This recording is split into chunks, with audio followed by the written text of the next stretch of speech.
Hey guys, welcome back to Expanding the Zone. I'm Shane Combs of SBCSportsZone.com, and my brother Matt and I can't thank you enough for all the positive feedback, the kind words from our inaugural show this past week. As just to recap quickly, we talked about the unprecedented time we're going through with the virus and the way it's changed high school sports and leadership and so forth, and incredible feedback. Again, thank you. But as promised, we're going to try to dive right in and not give you a lot of the fluff, but to kind of overwhelm you with content, which is what I think you would want if you're listening to this show here on Expanding the Zone. So on that thought, let's go right into show number 2. It's cheating in high school sports. Where do you draw the line, and when or how do you feel people cross it? And I guess and we always try to connect this to real world, and Matt, as I think about where we're at in professional sports and college sports, and obviously we're on a little bit of a break right now, but if we are in some normalcy, sure, you'd have a huge month of sports that we're just coming off of: March Madness, the Masters, the NFL draft, which is still going to happen in a different way, a lot of those things. But let's face it, over the last month, with Major League Baseball opening up, you'd already seen a hint of it in spring training when it was going on. The Houston Astros would be quite a story. And that leads us to cheating in sports. And for what we want to do here on Expanding the Zone, we want to look at how cheating impacts high school sports. So before I go any further than that, one, I welcome you to the show. And two, I just ask you, what are your thoughts on the Houston Astros as a sports fan? When you first heard that, just kind of give us an honest reaction. Well, I got to be honest with you, Shane. When I first heard it, I was probably in the minority, because the thing that maybe I'm just too cynical, but the thing that jumped in my head was, hasn't this been going on forever? I mean, stealing signs, has it not been going on since the beginning of time, right? You got base runners trying to steal signs, guys trying to steal signs from the dugout. I read an article on my favorite team, the Cincinnati Reds. I know yours too. One of the pitchers, Wade Miley, they picked up in the offseason. Supposedly, the reason he was struggling in the second half of last year, he was tipping his pitches, right? Somebody picked up on a tail and knew what he was throwing. So, again, it was like, man, this has been going on forever.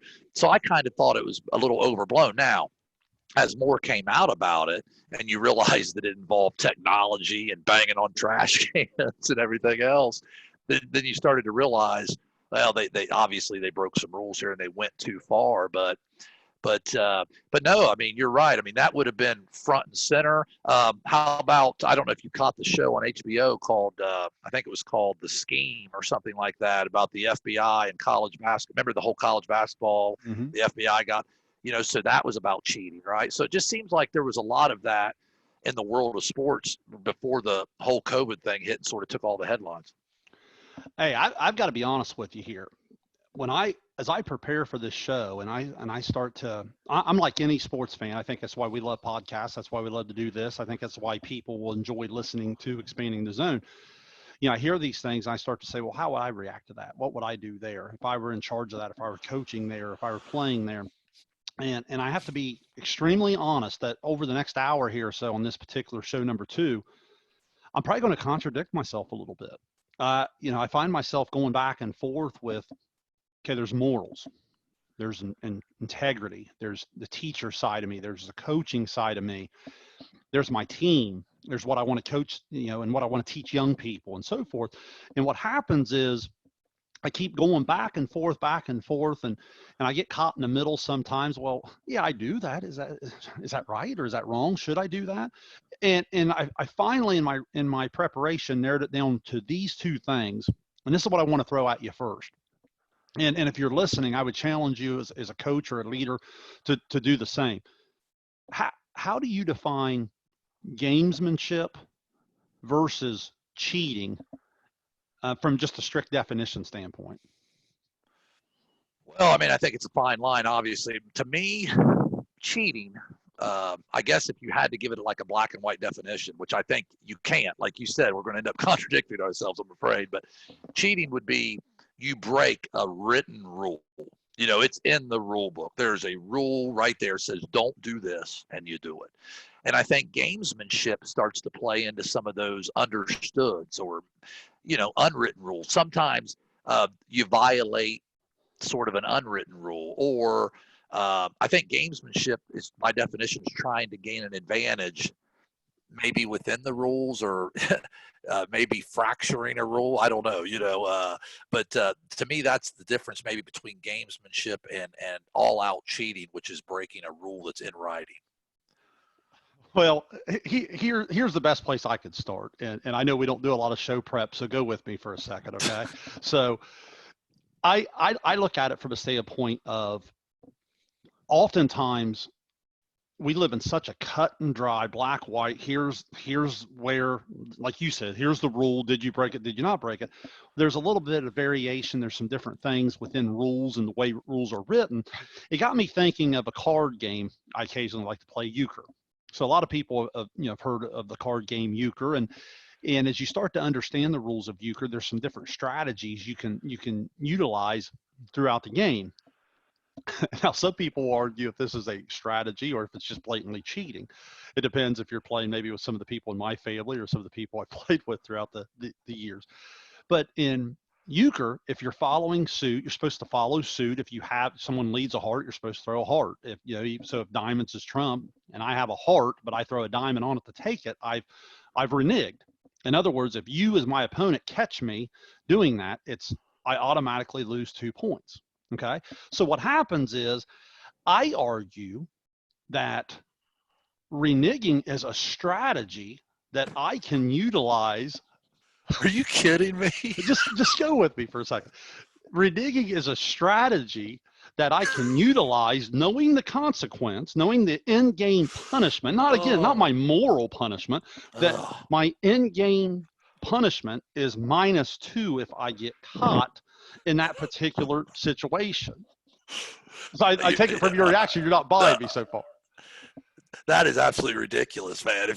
That is cheating. Okay. First of all, you know how you define that right there? If you would have got shot in the Old West for doing it, it's cheating. And if you were in Tombstone and a euchre game broke out, you'd get shot. Okay, for reneging. It's not that would be your in-game punishment. It wouldn't be 2 points. It'd be death back in the old. So you don't think it's knowledge of the rule, like when Tiger Woods the one time movable object or whatever, when half the gallery moved in and moved the rock, right? I don't know if that's exactly what the rule book meant. But their knowledge of the rule and their capability to stretch the rule helped there. You don't buy that? To me, reneging would be more like the foot wedge, if you're going to use a golf analogy. Okay, just kicking it out from behind a tree. But that's just me. Well, see, this is where we're going to disagree. Is, to me sitting at the euchre table, me blatantly cheating. If we ever play euchre again, by the way, you're going to have me so drawn up because I'm going to be paying so much attention to what you. Now, here are the moral cheating things in cards. Like if I'm sitting there shuffling the cards and I purposely put the black, jack of spades on the bottom and then don't offer you a cut, and I play the whole hand knowing that the jack is buried, that's cheating. Or if we're partners, for those of us watching this on YouTube right now, and you look across when it's your turn to call and I'm kind of giving you this right here on the heart, hey, or showing you the diamond ring here. What's the indicator, right? Yeah, you gotta let me. So my point is, those things are obviously gaining an unfair advantage, which we're going to talk about a little bit later. But in all seriousness, do you see what I'm talking about in terms of, there are rules in sports that you technically break them, knowing that if you get caught, there's a punishment. Hey, if I hold, it's a 10-yard penalty from the spot of the foul. If I foul, I only get 5 of them. My team only gets so many of them. We go to the bone. You understand what I'm saying about rulemaking, in terms of some rules are made to have a consequence, and it becomes kind of a strategy within the competition. Well, sure. Let me give you a baseball example. So if you, I think this is what you're trying to say. So if, let's say you're playing left field and you come in on a ball and you trap it, you dive for it, you trap it, but you hold the ball up, to show the umpire. Caught it. Gamesmanship, cheating. What is that? If you're leading off second base and you steal the sign and you have a way of letting your hitter know what's coming.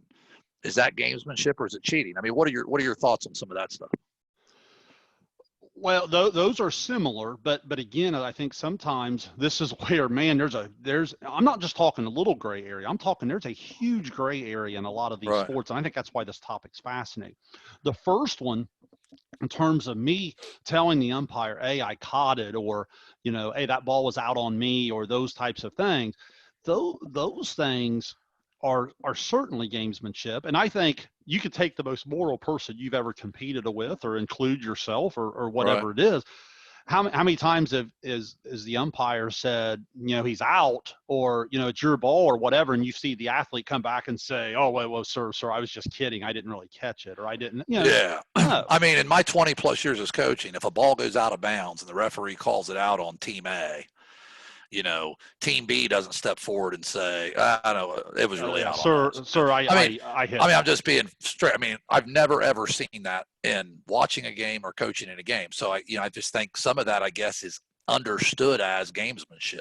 Now, the sign stealing is, and again, the Astros crossed again a line, Right. in terms of technology and the way they scouted and the way they gained the information, the way they used it, and all those things.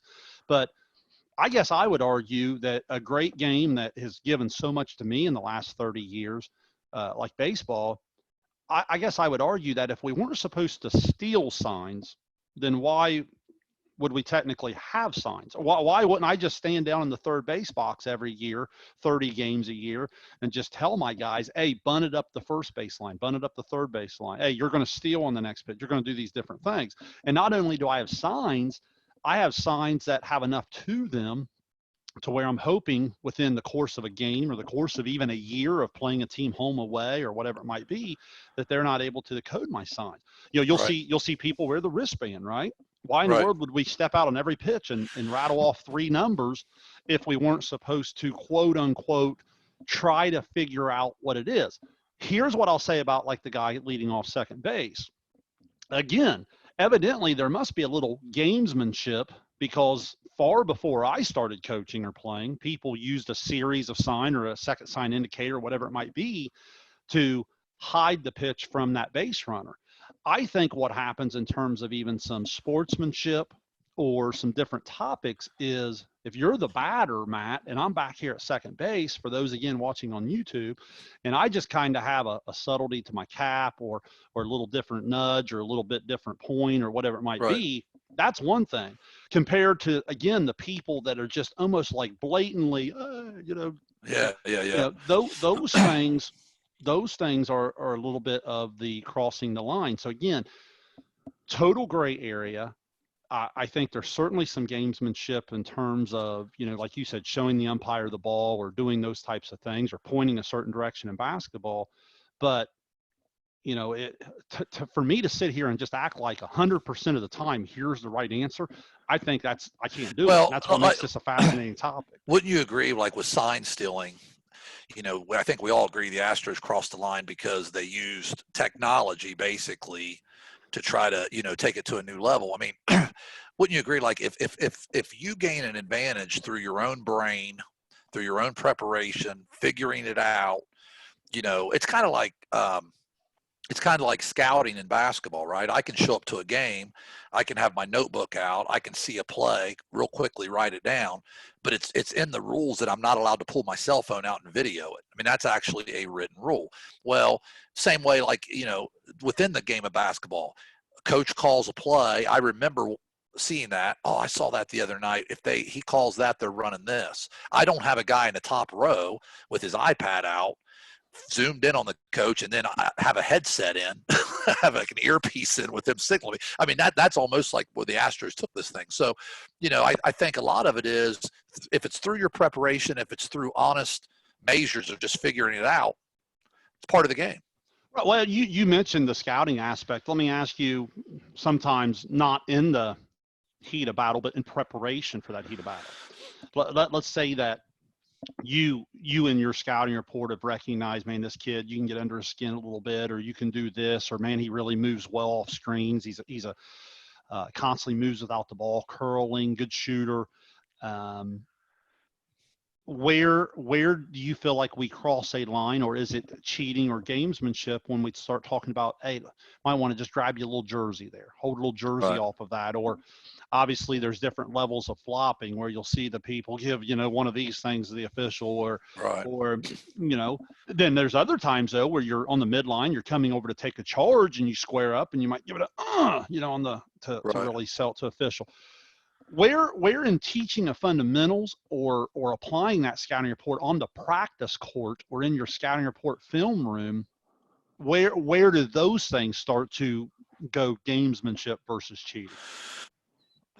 Well, I don't know that any of those things are cheating, because you're doing them. It's like holding in football. I guess you could hold on every play, and it's ultimately, I guess, the official's job to call that, right? Even though that's tough on the official to have to, because theoretically you probably call stuff every play. But I, for me though, like holding the jersey and flopping, I can honestly say this, and you could survey my players, they tell you this. I've never taught that. I've never, only because, to be honest with you, I just think it's sort of like I just think it's a bush league way to play.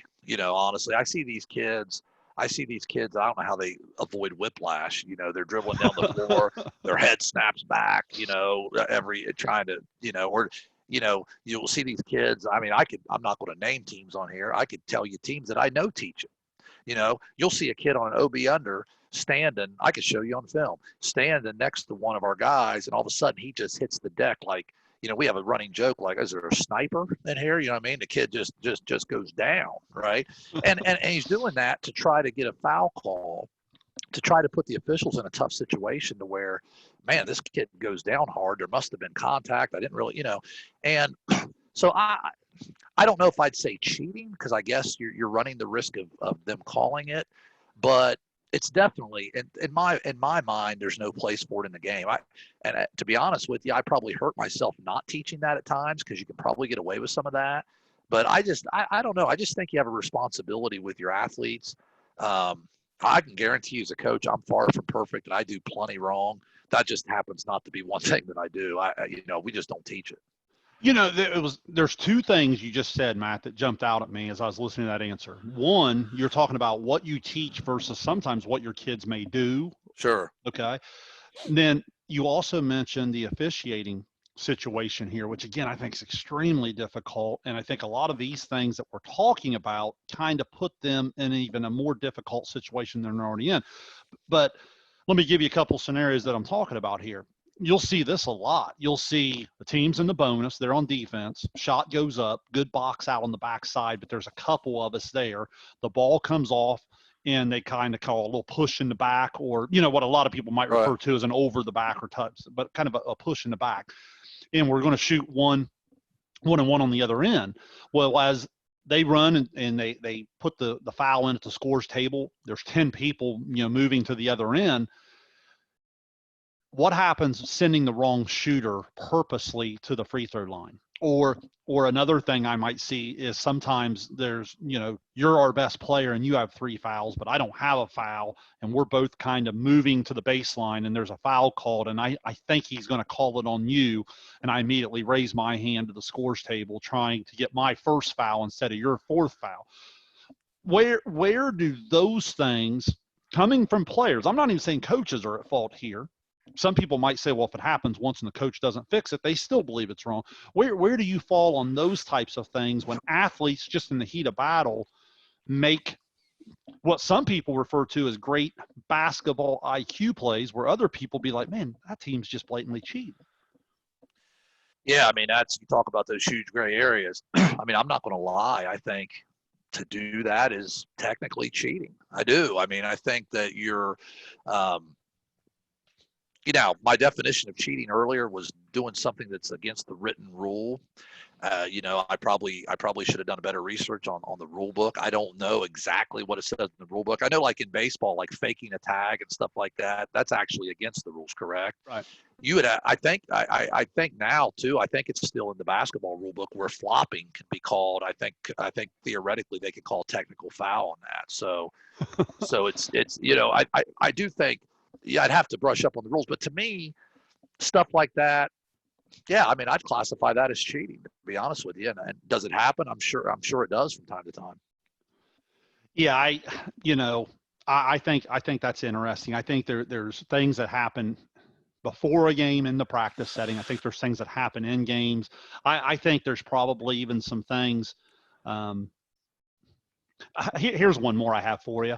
Um, let's talk safety. That's such a big thing. Right. Let's face it. Now, I know here in Ohio, and I'm sure coaches listening from other states, which I know we had last week. Again, welcome to expanding the zone. Really appreciate the support, and hope that we can really spread this out to a lot of people and get a lot of feedback from different states and the way they do it. Here in Ohio, I know that we take a lot of classes. There's a lot of things coaches have to do to just to kind of to earn their certificate and their ability to do this in the first place.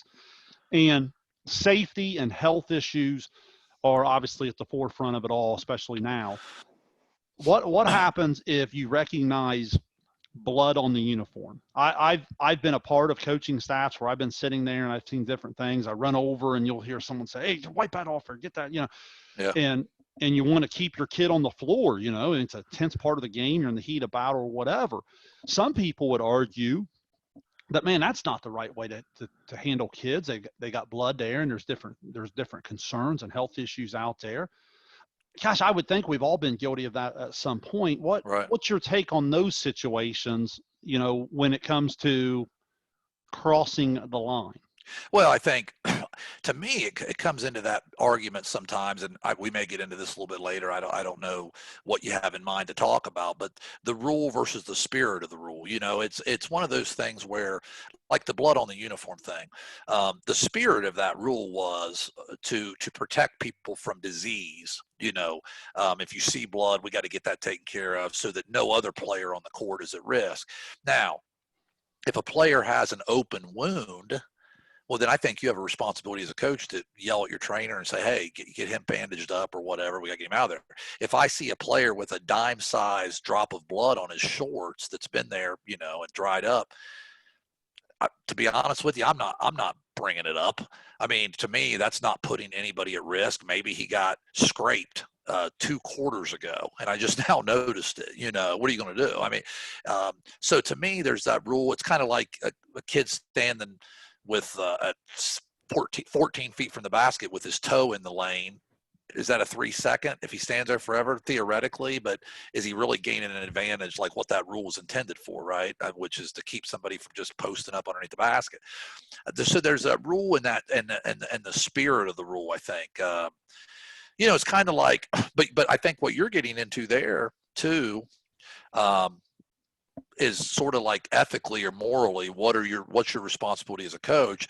Like on a whole different end of that, think if you're a football coach, okay, you're a football coach, and for whatever reason, the team you're playing leaves their playbook laying around. It falls into your hands. I actually heard an AD, I listened to a podcast called Off Duty ADs. It's a really good podcast, by the way, but he said when he was a football coach years ago, somehow, and I can't remember how it worked, he got a hold of the playbook of his opponent, and he was faced with a tough decision on what do you do? Do I look at this? Do I immediately turn away and say, no, I want no part of this? You see what I'm saying? You're getting into those morals and ethics that you talked about earlier. Well, I actually had a situation like that happen. I mentioned earlier the wristbands that a lot of people wear now in baseball, softball. And if you're not familiar with them, basically what happens is the coach has one on, every player has one on. He or she steps out of the batter's box, and you'll hear the third base coach say like 325. And that number sequence lets them know kind of where to look down, and you'll see each of them, look down and go. They'll use them defensively, they'll use them offensively, whatever. Well, one of those wristbands was left by a team here in our league in the dugout, and we were sweeping the dugout in the chores. The player brought it over to me, and again, I can honestly say, like, hey, we're not doing that. I'll make sure it gets back to the coach or whatever, because again, I do think, well, I try to push the limit in the heat of competition, and in terms of that gamesmanship, yes, but to me that's completely crossing the line, right? That's no different than the playbook or the different things that or reneging in euchre. No, I couldn't resist. Go ahead. No, the reneging would be a little bit of like, hey, it's 8-8, I've already lost the first trick, gosh, if I get set, I'm going to lose 10-8 anyway. You might as well get out and try it. Oh, no. The wristband in the dugout would be closer to me, like burying both red jacks on the bottom of the deck and knowing they're there the whole head. Stacking the deck. Yeah. Yeah. So again, to me, there by all means there are morals and there are integrity things that we as leaders, or just we as just people just competing against each other, it's just wrong. Well, Shayne, not only that, like there's unwritten rules, right? I mean, now, like the playbook thing, to me, that's a total ethical thing. I mean, I just agree. But there are even unwritten rules. Like, I'll give you an example. In basketball, as a basketball coach, I can go to any game I want and scout. I can walk in on a Tuesday night in the regular season, sit down. That coach that I'm getting ready to play Friday sees me. He'll give me a wave, knows I'm there scouting. Perfectly acceptable. Everybody does it. But if I walk into one of his scrimmages in November at 10 o'clock in the morning, he's going to have a problem with that because and there's no rule against that. But there's an understanding amongst coaches. You don't do that. And I've seen coaches try to do that and it gets heated. You just don't do that. So there's some rules and there's some unwritten rules. Well, what I had someone ask me one time, and the only thing I could tell them is, well, it's just because that's just the way it's done. You're not supposed to do it. Someone would say, in today's time where you're trading films constantly and different things, what's the big deal if someone comes in and just pulls out their phone and because that's a out of bounds rule. play and sits there and does this and gets it on film? What's the difference? And yeah, that's the thing you're talking about, is because it is addressed and there are things like that. Here's something that happens though. Stat keeping, right? On SVCSportZone.com, we try to put up league leaders, or you'll see different things here in Ohio where they'll try to even go bigger scale and put things, or across the country, people might be familiar with max preps. But my thing is, I know in baseball, we're even asked to keep certain statistical data that is now rules, and like pitch count and, different things, or it used to be innings pitched, right? Here in Ohio, it used to be the 10 innings, 3 days. Right. Now it's more on if you throw this many pitches a day, it's go. Now that's as easy to doctor as anything. Sure. In terms of, but again, I think coaches who stretch those limits or go. Now, I'm the first to say, and technology's changed us a little bit, you and I can go to a game and we could be getting into a game and we could sit there and try to keep a pitch count or put it into our right. Our book. If someone has, 127 at the end and someone has 124, I think those are honest human mistakes that sure. go. But again, doctoring some of those books, doctoring some of the stats, I think some of those things are big time present in sports today. And I think those are where coaches have to sometimes wouldn't you agree? Sometimes it's the coach's effort just to pay a little bit more attention to detail. It might not be that he or she is doing it on purpose, but maybe they're not giving the proper effort. Well, yeah, I think since you sort of opened this conversation there about getting into some of the violations that maybe coaches create or whatever, or violations that occur, sometimes they're not on purpose, right? Sometimes there are accidents. Sometimes it's, lack of knowledge of a certain rule. Now, there's less and less excuse for that now than there used to be because, there's so many online rules meetings now you have to go through, and the OHSA explains a lot of this in detail. But, I can remember years ago, I used to, before I became an athletic administrator and learned the rules better, learn the OHSA bylaws better, we used to commit a violation just about every year. When I first started coaching, we would have our 8th grade and our 9th grade scrimmage, Shayne, in the preseason. We thought it was great. Our 9th graders enjoyed it. Our 8th graders enjoyed it. It was just a way to get well, that's a violation. You can't have junior high kids competing with high school kids in practice once the season starts. Open gym, stuff like that, sure. But once the season starts, you can't do that.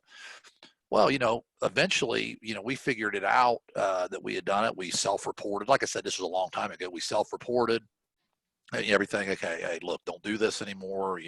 Appreciate your honesty, that type of thing, and it was over with. But that was an honest mistake. We broke a rule that we didn't really realize we were breaking at the time.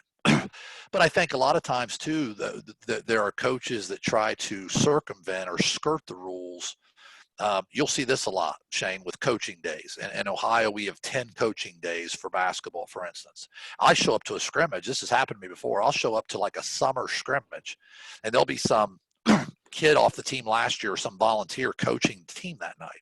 And I'll say, hey, where's coach whoever? Oh, he's sitting up there in the stands watching the night. He didn't want to use one of his coaching days. Well, it's a coaching day. I mean, it says very clearly in the rules, if you're getting together in the summer as a team and you're playing and scores being kept and it's not open gym and it's organized, it's a coaching day. You don't get 10 coaching days for the head coach and 10 coaching days for an assistant coach and 10 coaching days for a volunteer. It's 10 program coaching days. Do some coaches not know that? Maybe. My argument with some of these guys is it's a lot easier. It's like in Seinfeld, like, was I wrong? You know, had I known, that was frowned my upon. bad. I mean, yeah. I mean, no, I mean, I think most of it is, I think most of the time it's easier to plead ignorance. Like, I just didn't realize. And it's coaches trying to gain an advantage by being able to get a few more days.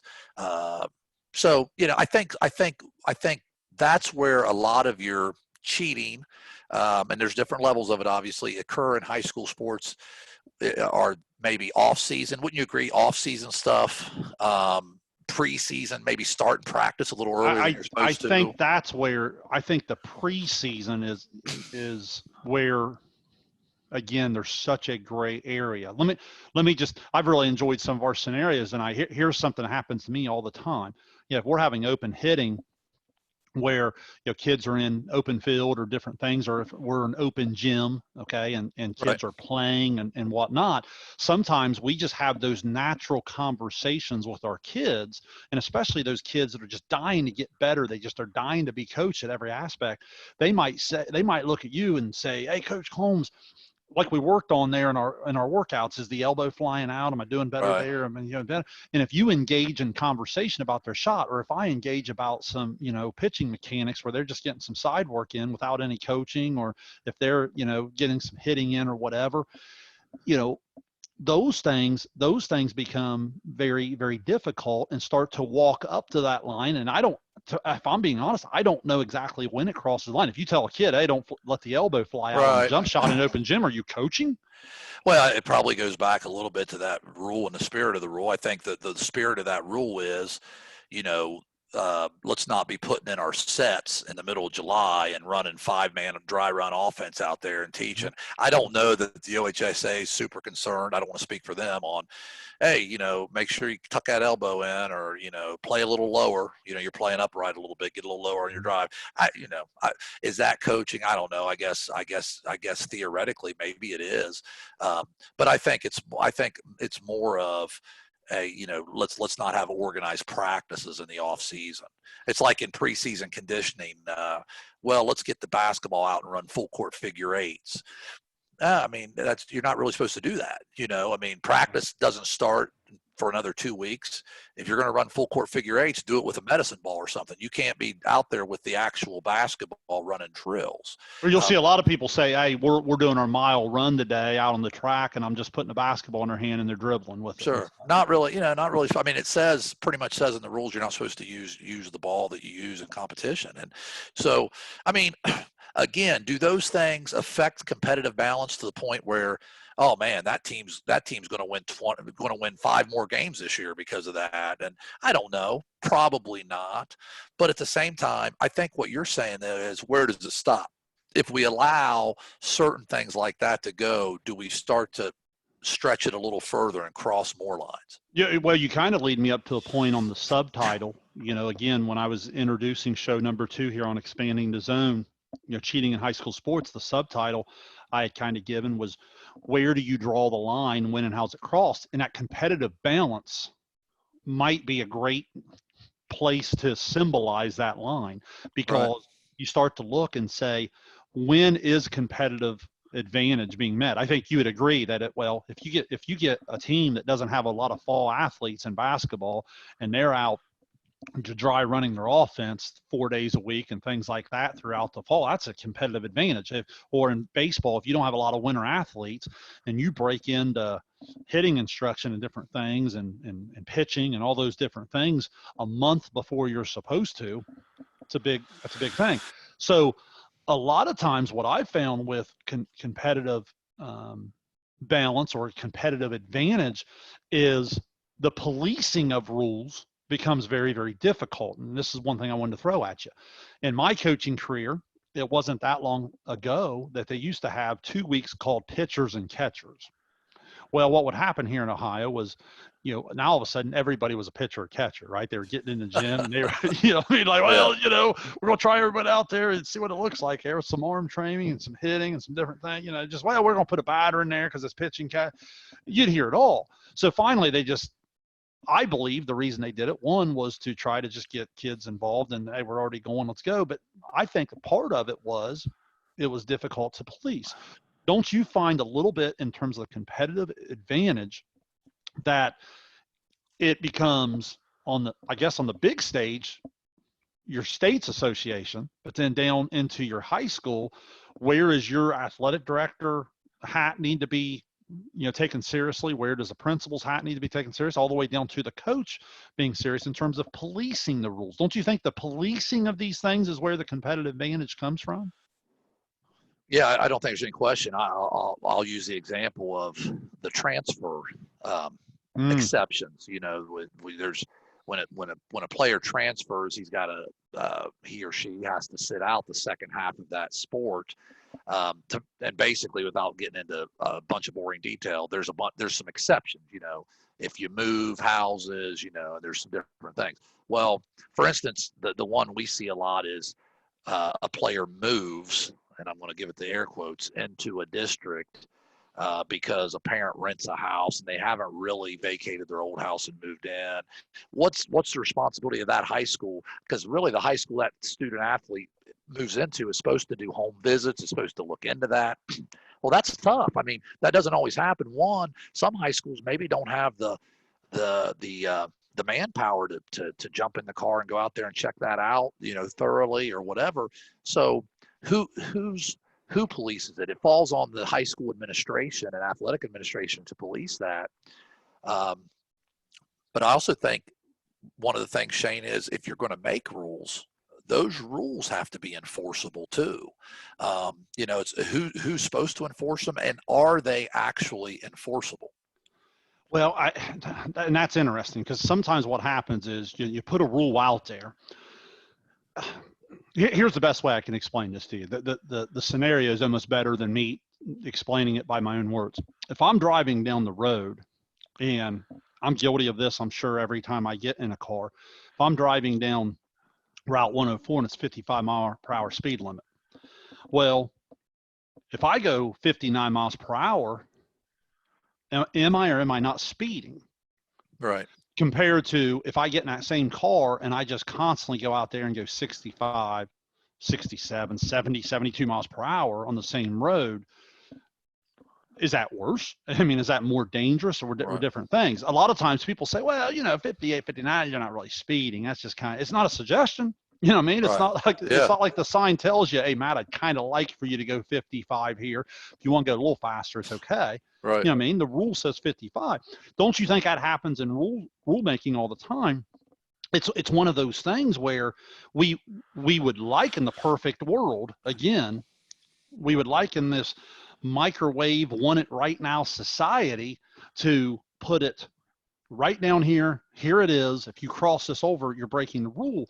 But we've just spent about 40 minutes talking about this. Don't you think the pressure falls back on leadership when you start trying to make these policies, make these rules for competition or for the way you're supposed to behave or act as a student athlete?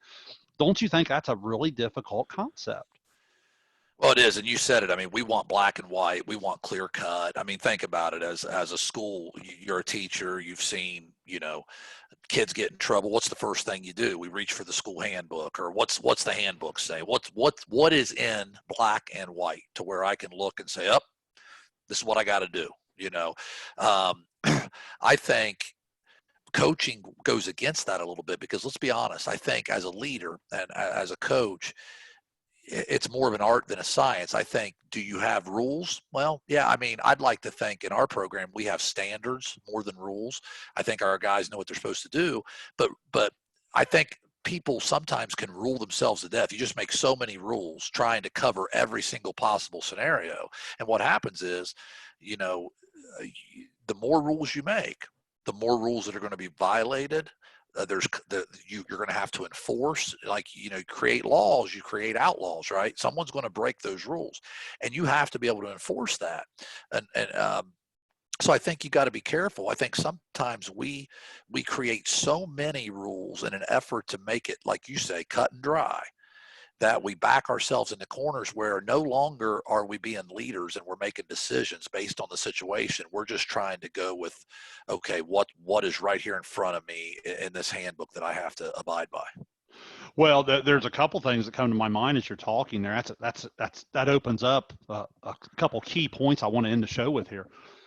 You know, when I think of sport like golf, kids are out there at the high school level, or really all the way up. Sure, they have someone they can call in if there's a question, but they police themselves. There's no quote unquote official.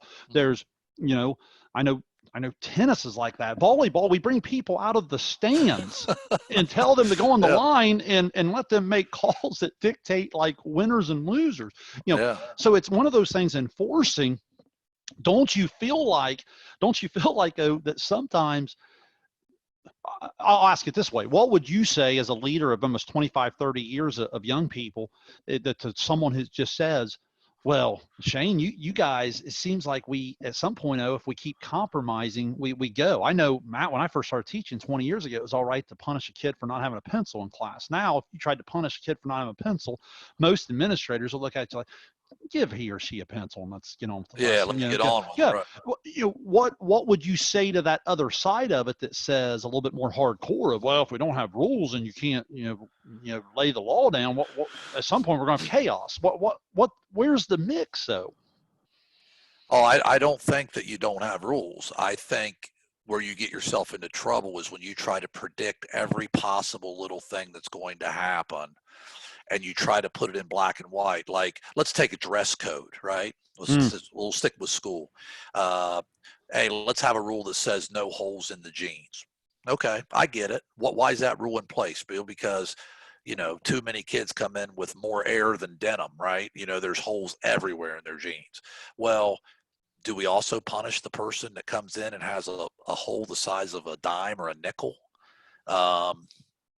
Was that the spirit of that rule? Well, the problem is when you start putting those rules into place, you have to enforce them. My argument would be this: you have standards. Hey guys, you're going to dress appropriately to school. Okay. Person shows up with holes all the way through their jeans where you can see everything. Call them in. Hey, listen, you violated the school dress code. That's not appropriate. The problem is, and the reason we don't do that is that puts a lot of pressure on leaders, right? They make decisions, and then people can question, well, wait a minute, where does it say in the handbook exactly what? No. I mean, I think sometimes as leaders, we have to make tough decisions. That's a dress code violation because I looked over there and I have eyes and I can tell that it's a dress code violation. Just like as a coach, hey, listen, I thought the way you acted in that situation the other night didn't represent who we are. And you're going to be, there's going to be consequences for that. I'm not going to pull out a sheet of paper and say, it says right here, if you do this, this, and this. No, as a coach, I'm making this decision based on what I observed. But I think, Shayne, like you said, we live in a society where we want it to be a little more simple than that. And we want to be protected. Don't you think that's part of it too, sometimes as leaders? It is. And before we get to our final, I have to follow up on something you said, because I thought, man, that was really good. Don't you think two things? One, coaching and athletics gives us a little bit of a different platform to help kids grow, maybe a little bit differently than running an entire blanket over an athletic program, or especially an entire blanket over a school district. And two, don't you feel a little bit more confident now with your years of experience and what you've accomplished compared to maybe you did as that 25, 26 year, head coach trying to figure this out for the first time? Oh, there's no question, because I think what happens when you're a younger coach or you're just starting out in a district and you don't know a lot of people, if your boss says, hey, I want some written rules, I want you to show me what you're going to hand out to the team, then you have to do that. You have to do what your superiors tell you to do. My only suggestion would be to leave the consequences as open-ended as you can, to where you have some flexibility. Um, you know, this coaches over the years have had rules like if you get a technical, you're going to sit, or you're going to. Well, are all technicals the same? Let's say that you get in an official's face or you start a fight. Well, those are pretty nasty technicals, right? Back in the day, if you slapped the backboard trying to block a shot, it was a technical. That's a whole different thing. We had a young lady that accidentally ran in the game. It was kind of a game management mistake by officials, but she technically ran onto the court. Sure. Technically. Right. I mean, right. So what I'm saying is that should those be punished the same? Well, not in my mind, no. In one scenario, you overtly acted like a fool, basically, to an official or to another player, and in one situation, you committed an honest mistake that ended up resulting in a technical foul. So my point is, if you have to have rules, but allow there to be some flexibility in how you handle the violation of those rules. This has been a lot of fun. So let's put a capper on it in this way, Matt, and our final thoughts. You as a head coach, been doing this a long time. So you're talking to someone who's just as experienced as you, or maybe better yet, talking to someone just getting started, or maybe in the first half of his or her career, where again, so many of us are also educators, and we always try to we always walk on those eggshells because, I need my teaching job too, and I want to be an educator and so forth. What advice would you give to those people in terms of making rules and enforcing rules, in terms of maybe a philosophy that you've tried to follow along the way? I just think ultimately you come up with the standards that you feel strongly about for your program. And I think you refer to them that way. Try not to say the word rules as much as standards, like, hey, we're holding you to this standard. And I think at that point, that then you develop a relationship with your players by saying, hey, we're all in this together. These same standards that I ask you to adhere to, I as a coach am going to adhere to as well.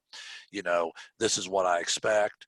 And if we don't live up to these standards, then I've got to deal with that as a coach. To me, that's the way you try to approach it. You in terms of rules, I would say have as few as possible, but have your standards and be willing to make decisions based on those standards. Well, I think the standards is a great way to say it, because I like to say, don't be fake. I mean, you have to kind of be who you are. I take the two of us, we probably have very similar beliefs and different things, but our personalities over the years have been a little different in the way we go about things. And all I would tell people is you have to be real. You can't really be fake and get away with it in leadership. I think players know it. I think students every day in the classroom know it. I think when you look through these particular things, you start with character, and you try to work as hard as possible, and you try to be someone that people look at in terms of, hey, that person right there cares. And I think that has a lot to do with it, because I've always said people can say that, Shayne, you're an idiot for bunting in the 5th inning. Why'd you do that? That was stupid. You shouldn't have done that. But I would hate to think that a parent would ever walk up to me and say, hey, that guy lied to my kid. You know what I'm saying? That those are two different things in terms of, so I would say just be true to who you are. Don't be fake. Have your non-negotiables, have those things that really mean a lot to you. But like you said, don't feel like you have to have a rule for every little thing in place. And I think if you do that, I think with great passion, with great character, you're going to go through rough times. You're going to go through things that are just tough. That's what you sign up for. But I think those particular things. So Matt, before I close this out, this has been a lot of fun. Yeah. Any final thoughts? Anything that kind of gets me through my notes? Anything you want to add before I close this out? No, I think we covered it. Had some fun with it, and I'm sure we didn't cover every single scenario, but you can't hardly. And I enjoyed talking with you about it. Hopefully, people listening enjoy it, and just remember to always follow suit. That's all I'm going to leave you with. Okay. Well, speaking of following, I would encourage you to do that. Social media throughout the throughout them all, Twitter, Facebook. Just use, again, the SVC Sports Zone is the easiest way to find us. Again, you'll find us there on Facebook. You'll find us on Twitter. For those of you watching on YouTube, for those of you that are catching us out there on an iTunes or a Spotify or any place that you get your podcast, we might encourage you to also go to YouTube, SVC Sports Zone Shayne. You'll be able to see us there as well. Give us a favorable rating. We appreciate that. And again, we're real excited about what we're doing here on Expanding the Zone. So until the next time, we'll get on out of here. We encourage you all the way through high school sports to follow the rules and try not to cheat. And we'll get together here soon for show number 3 of Expanding the Zone. Thanks, everybody.